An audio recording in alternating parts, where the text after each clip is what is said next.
Muy buenas tardes a todos, mucho gusto. Mi nombre es Pedro Brito Ferreira. Soy empleado de CBD. Estoy acá como administrador staff de sistema operativo. Gracias a todos por asistir a esta cyberconferencia o cybercharla que tiene como objetivo hacer una introducción a lo que es el mundo del software libre.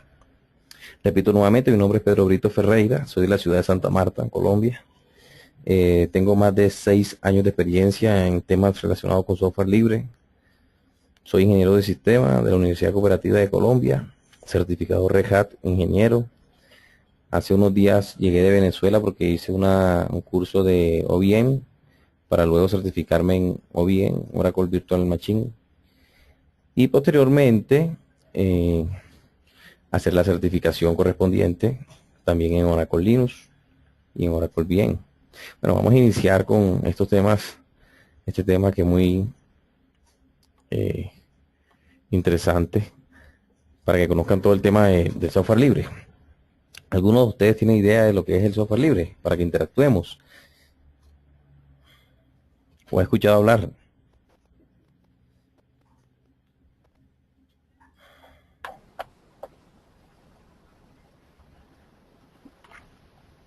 Sí, escucho algunos. No todos al mismo tiempo.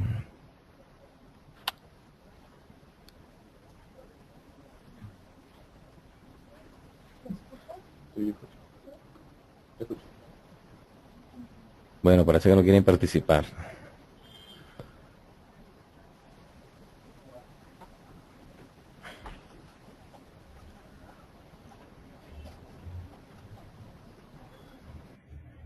Ok, entonces prosigamos con la presentación. El contenido que se va a expresar a continuación, ya me están escribiendo por acá, veamos qué me dicen. El contenido que vamos a ver en esta presentación es el siguiente. Vamos a ver algo de la historia del software libre. Seguido a ello, en el segundo punto, vamos a mirar, vamos a definir qué es el software libre, así como sus libertades. También vamos a ver los tipos de licenciamiento, porque es muy importante ver la parte legal, que aunque sea libre, pues tiene un marco legal también. Vamos a ver las aplicaciones más usadas, los frentes o las en los que se puede usar el software libre. Y ese paradigma de que el software libre no tiene soporte y que el software libre no es muy conveniente de usarlo. Iniciamos con la historia. Con respecto a la historia del software libre, ¿sí? Esto se remonta al año 1981 hasta al 84, porque este señor que aparece en la pantalla, Richard Stallman, señor de barba y de cabello largo, en aquella época era un ingeniero del Instituto Tecnológico de Massachusetts. Y el señor una vez intentó hacer un cambio en los drivers de una impresora que él tenía y lógicamente no tenía acceso al código fuente de los drivers. Por lo tanto, debió llamar a la empresa que desarrolló el software, que era el fabricante de la impresora, y le negaron el acceso al código fuente. Desde ahí, él no compartió esa idea de que el software libre fuese, el software, perdón, no fuese libre, de que el software fuera algo que tuviese restricciones para el usuario.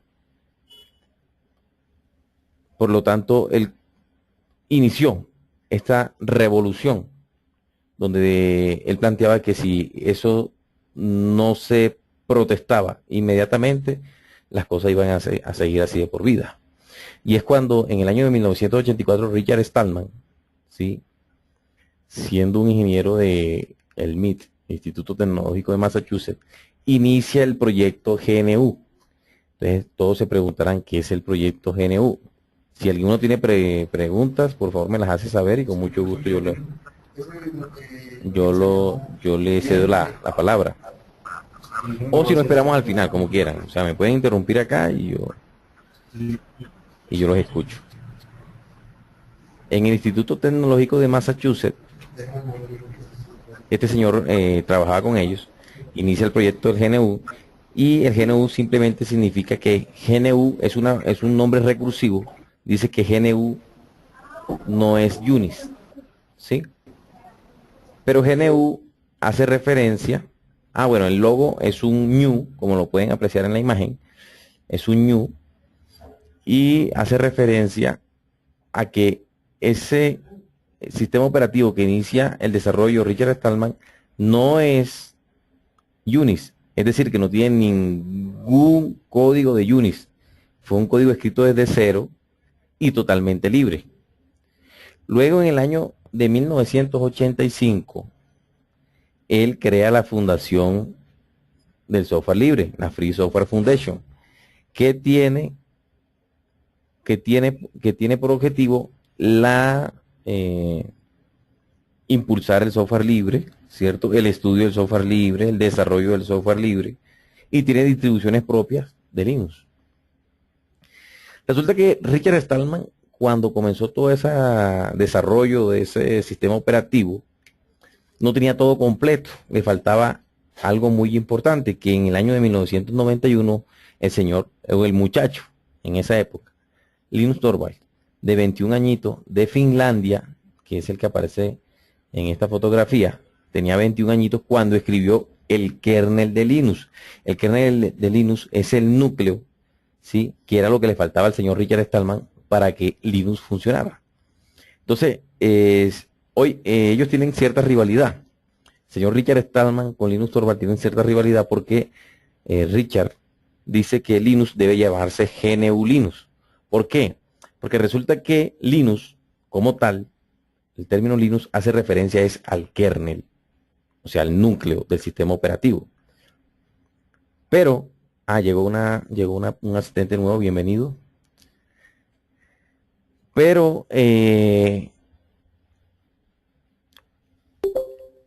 núcleo no funciona sin unas bibliotecas de desarrollo que ya había, lógicamente, implementado este señor Richard Stallman. Entonces Richard tiene siempre ha tenido esa rivalidad diciendo que Linux se debe llamar GNU con Linux, porque es GNU, todas esas bibliotecas que se usa para el desarrollo, más el kernel de Linux. No obstante lo anterior, Linus Torvalds libera el código fuente de ese kernel.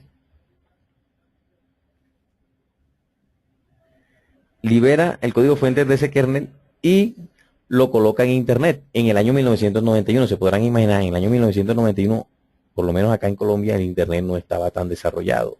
Y si había, era restringido. Entonces, en esa época en Europa, pues ya el internet, aunque no es lo que es hoy en día, ya tenía algo de acogida. Y muchas personas a nivel mundial comenzaron a descargar el kernel que había desarrollado Linus Torvalds. Lo dejó libre, lo dejó abierto. ¿Para qué? Para que todas las personas pudieran ver qué tenía ese kernel.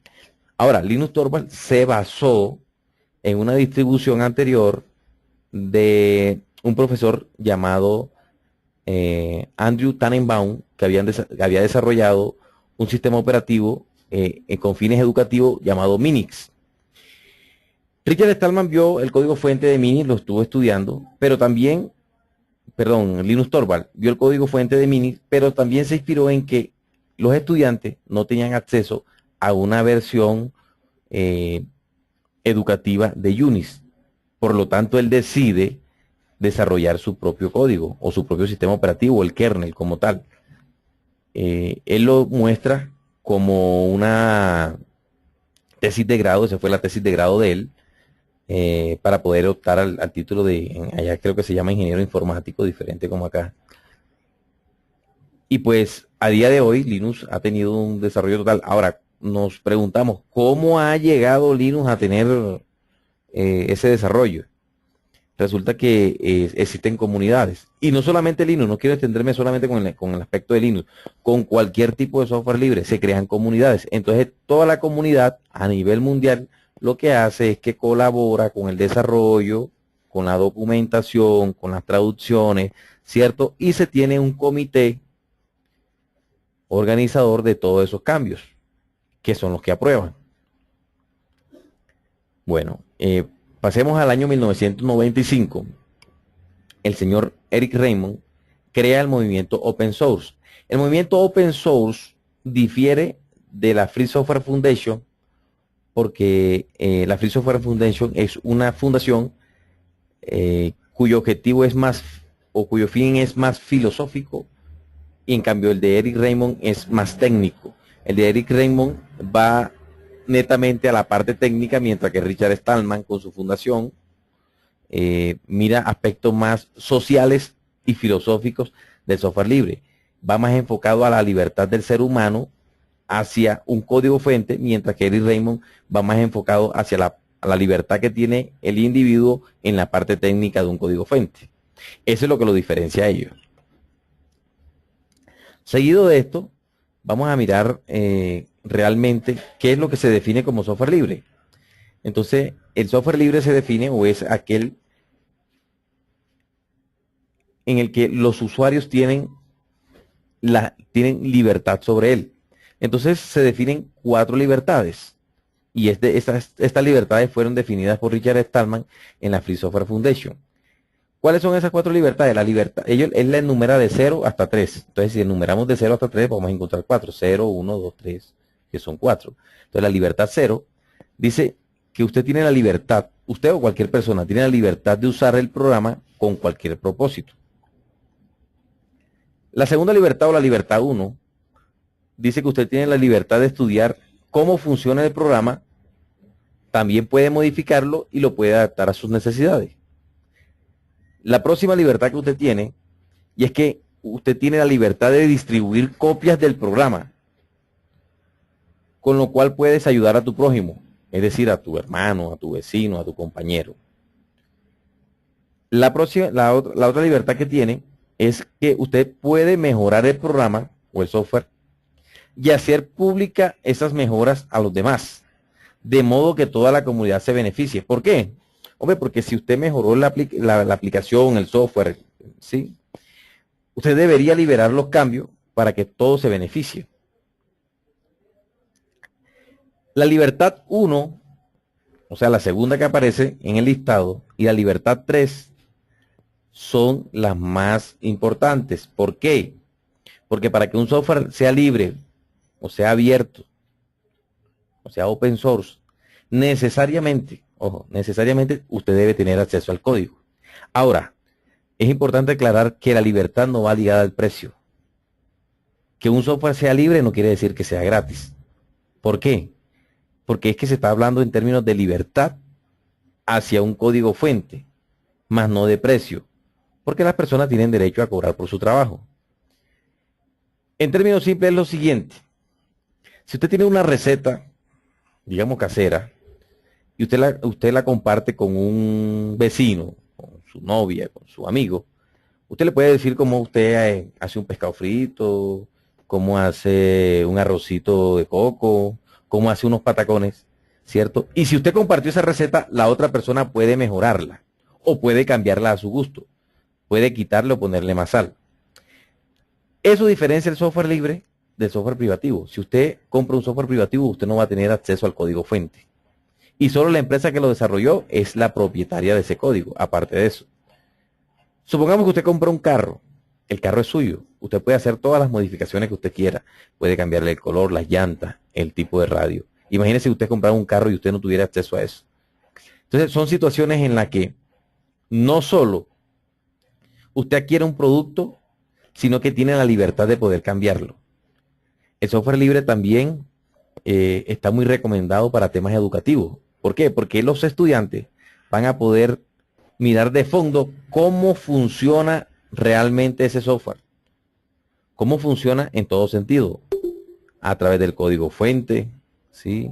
El funcionamiento como usuario final y todas esas situaciones que harán que el estudiante entienda de fondo lo que está usando. Para los gobiernos han implementado el software libre. ¿Por qué? Porque los gobiernos pueden ver o pueden examinar exactamente el código fuente de esos sistemas de información que están manejando los datos de interés nacional o privativos. privativos para el Estado. Por ejemplo, en el caso de Colombia, privativos para el caso colombiano, si usáramos software libre. Hay unas ventajas del software libre y es lo siguiente, lo nombré anteriormente. El acceso al código fuente es muy importante. El software libre en su mayoría, no todos, se distribuye gratuitamente, ¿sí?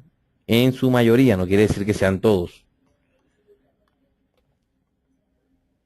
¿Qué otra ventaja tiene el software libre? Tiene la ventaja de que los estudiantes pueden usarlo y dado que la mayoría es gratuito, en el caso de licenciamiento, la mayoría, los estudiantes pueden ejecutarlo en su casa sin ningún inconveniente, ¿sí? Sin ningún problema. Para el tema gubernamental, también el tema de la privacidad de la información. Ellos saben exactamente qué están usando. Pasemos acá a este diagrama ahora para entender cómo o de qué manera está estructurado el software libre a través de un mapa mental. ¿Sí? Entonces, el software libre tiene, lógicamente, una licencia libre que más adelante la vamos a ver poco a poco. ¿Sí? Y a través de esta licencia libre, usted puede usar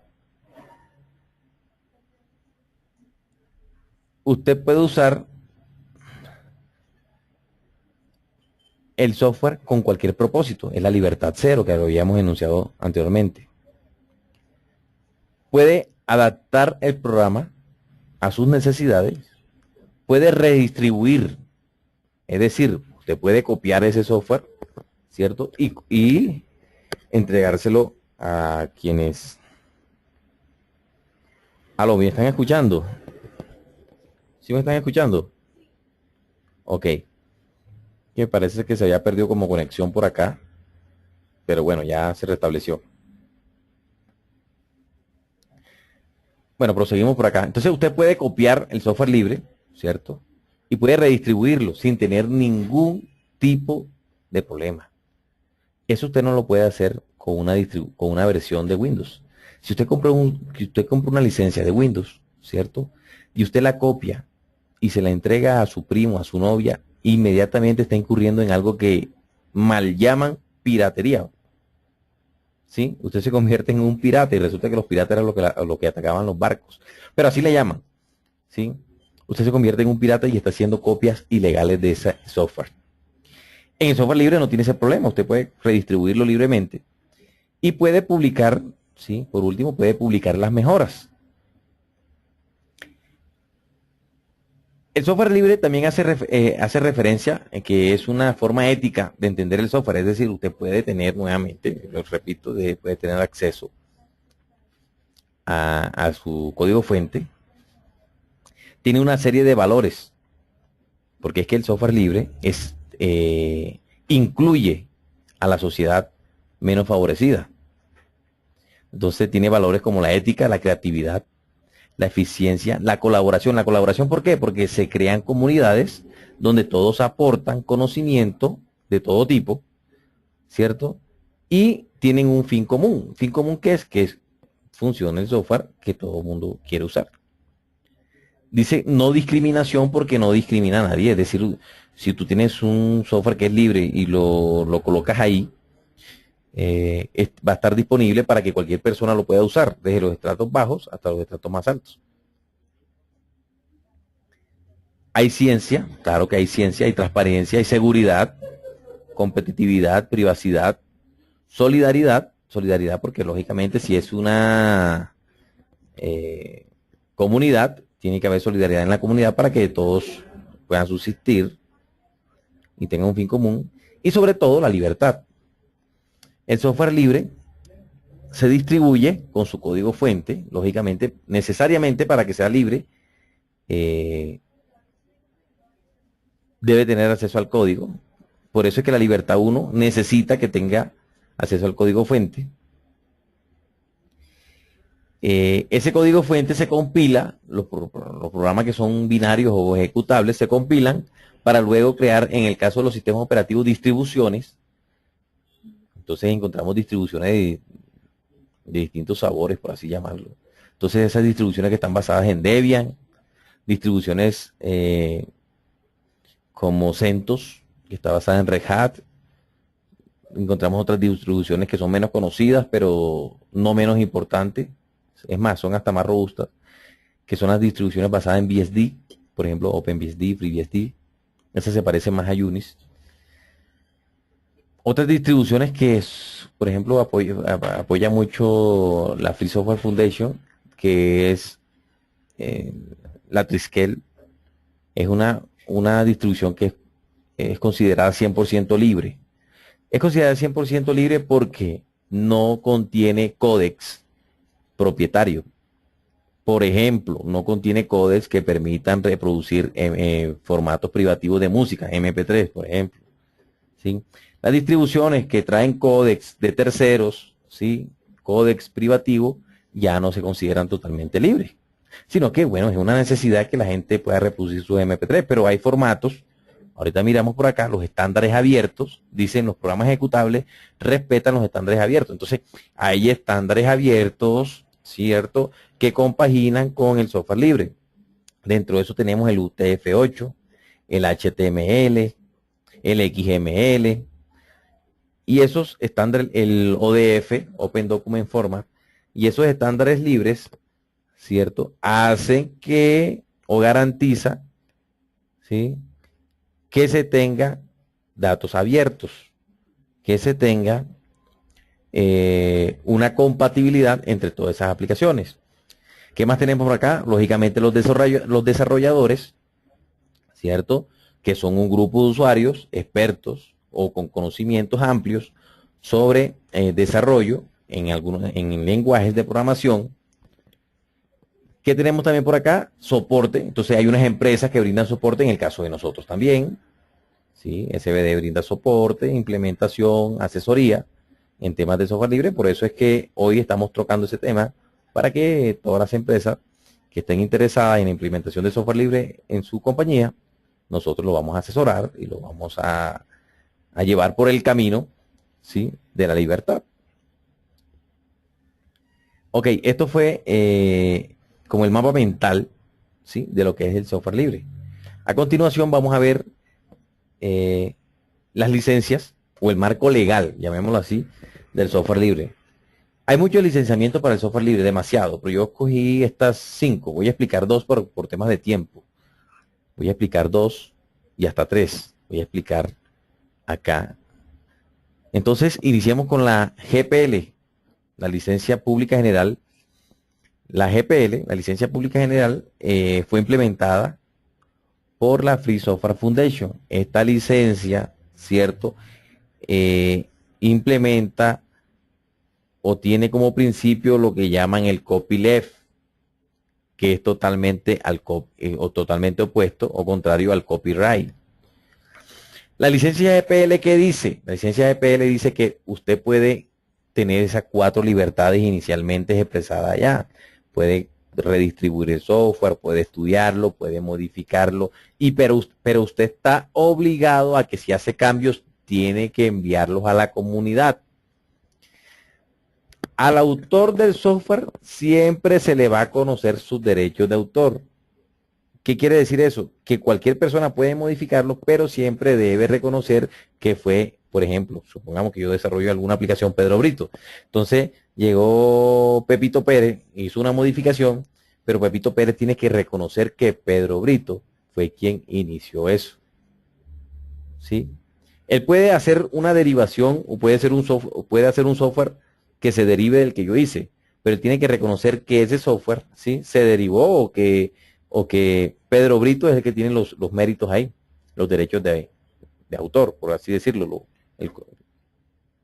Tiene que reconocerle esa situación, ¿sí? Esa es la licencia pública general. Por lo general, la mayoría de software que uno encuentra por ahí, libre, tiene licencia EPL. Por lo general, no quiere decir que sean todos. Usted selecciona o escoge la más adecuada. Miremos la licencia BSD. La licencia BSD, Berkeley Software Distribution, ella se considera que es la más libre, pero también puede ser la más egoísta. Resulta que el sistema operativo que usa Apple, que es ahí el iOS y todo esos software estaban licenciados, ellos usaron una distribución BSD. Entonces, esta distribución BSD tiene los mismos derechos, ¿cierto? Ellos no desarrollaron un software desde cero. El sistema operativo de ellos no está desarrollado desde cero. El iOS, ni el Mac, ninguno de esos sistemas operativos que usan ellos está desde cero. Ellos usaron una versión ya existente que tenía licencia BSD y entonces hicieron las modificaciones, pero como la licencia BSD no obliga a que la persona que hizo las modificaciones las entregue, entonces la puede hacer privativa.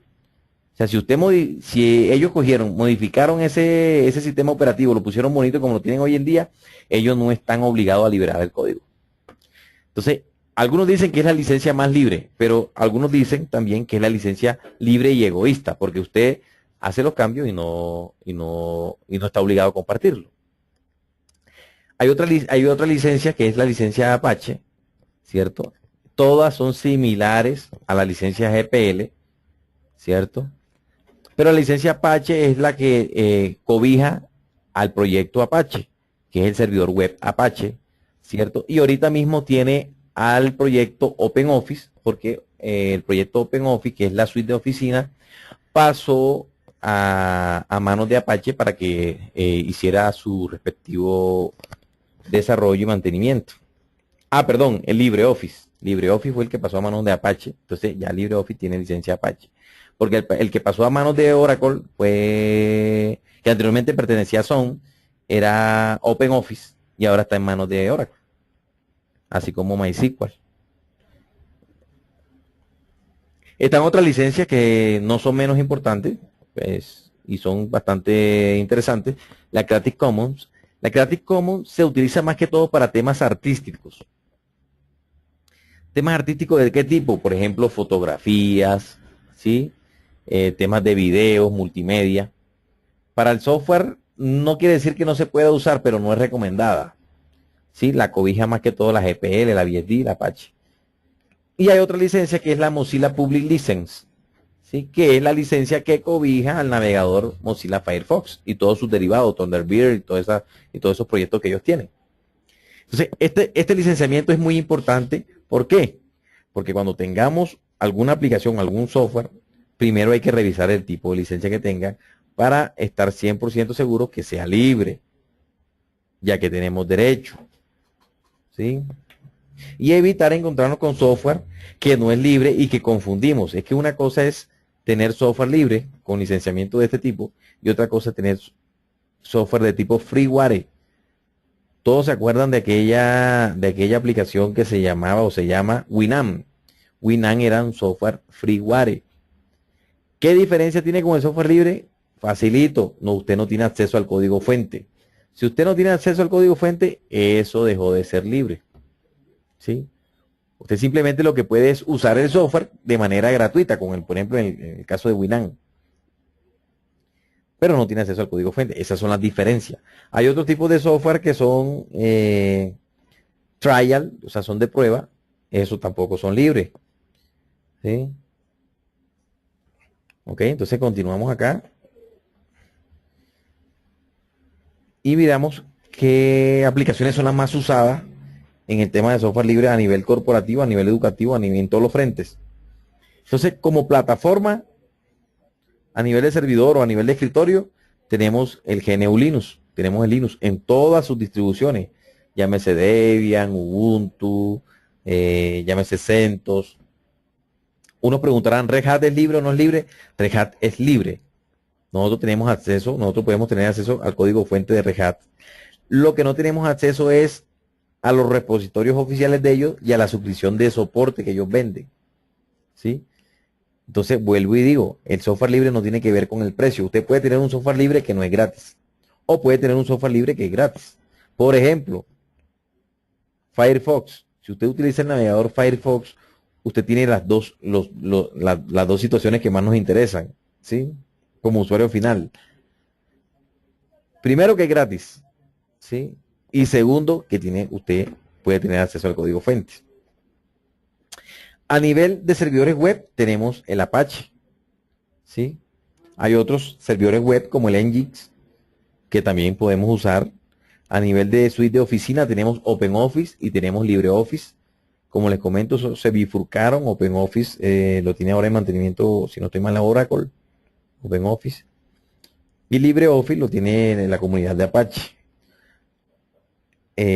También tenemos como Qmail para sistemas de correo, Postfix.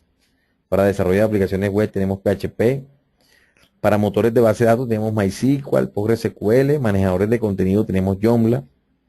Y para manejador de contenido empresarial tenemos Alfresco. Por ejemplo, el tema de Alfresco. Alfresco ofrece dos tipos de licenciamiento, por así llamarlo, dos tipos de formas de poder tener acceso al software de Alfresco. Y es que uno es con una licencia de soporte que te da un acceso premium a todas las características. Entonces tú pagas un soporte anual y ellos te dan todas las características. Y otro es la versión de la comunidad que es el que es 100% libre y gratuito. Entonces por eso no debes pagar un peso. Entonces ellos ofrecen dos situaciones. Ahora, ¿por qué? ¿Por qué hay que pagar? Porque, hombre, las empresas tienen que vivir de algo. Y ese algo, que es el soporte, las actualizaciones y el servicio que se les presta a los usuarios finales. Ya para cerrar el tema, tenemos el paradigma de que el software libre no tiene soporte. Mire, aquí en este slide tengo una serie de empresas que son lo suficientemente grandes y que usan software libre. Por ejemplo, Google. Google es la compañía más grande en Internet y una de las compañías más grandes a nivel mundial que usa más software libre. Yo diría que el 98% del software que usa Google es libre. Tan es así que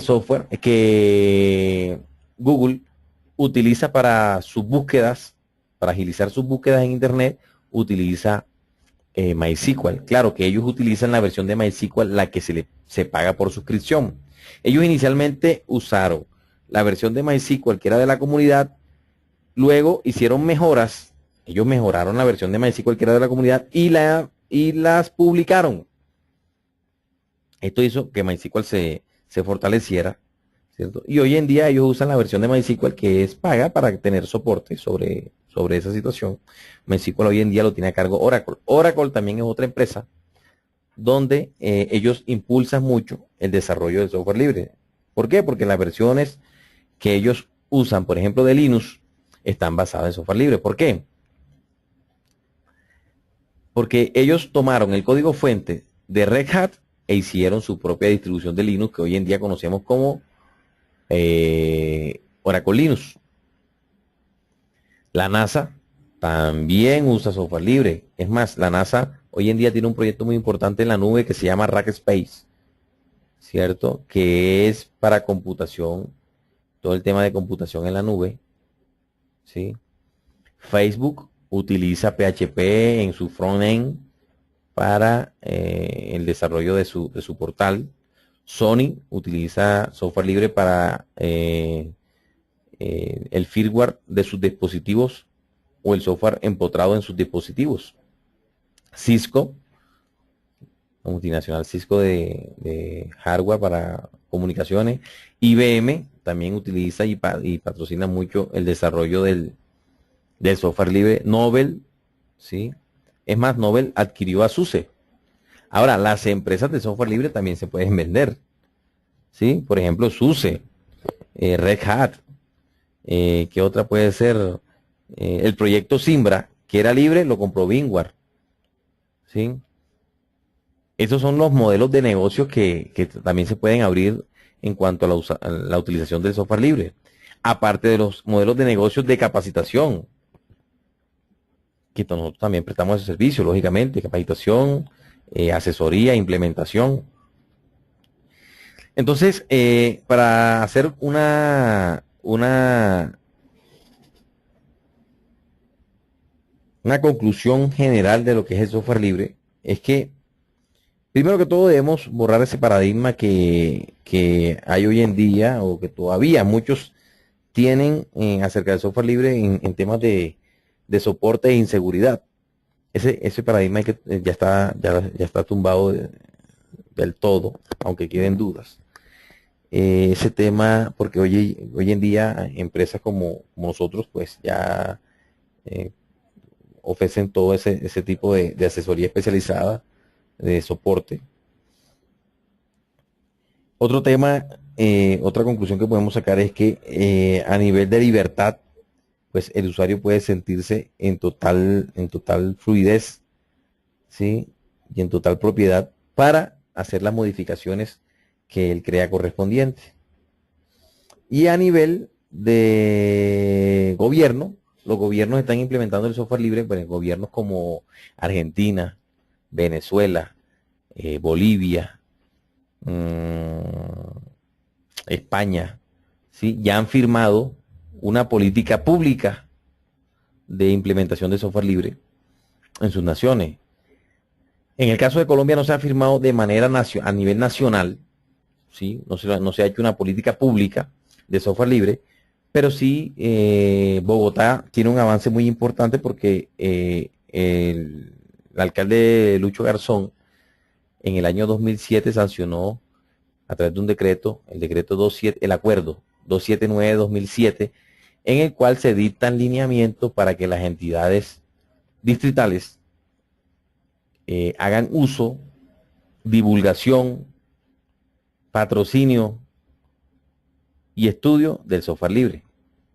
Y Gustavo Petro este año no, en su mandato, ahora durante su mandato, incluyó el software libre en el plan de desarrollo. Es decir, que hoy en día existen unos rubros destinados a las comunidades, a todas las comunidades en Bogotá, para lo que mencioné anteriormente, se promocione, se divulgue, se estudie, se use el software libre.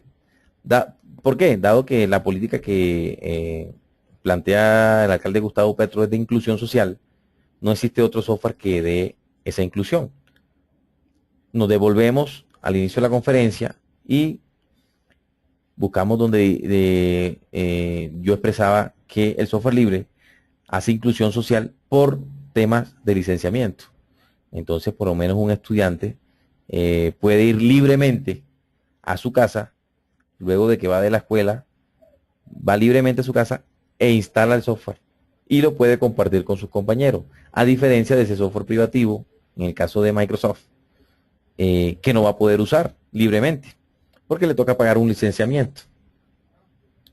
Entonces, pues, ha sido para mí un agrado estar con todos ustedes. Espero que haya sido de gran ayuda esta pequeña conferencia del software, de la introducción al software libre.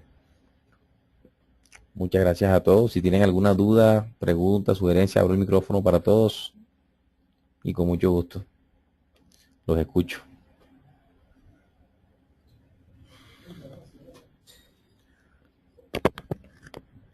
¿Ninguno tiene dudas, inquietudes?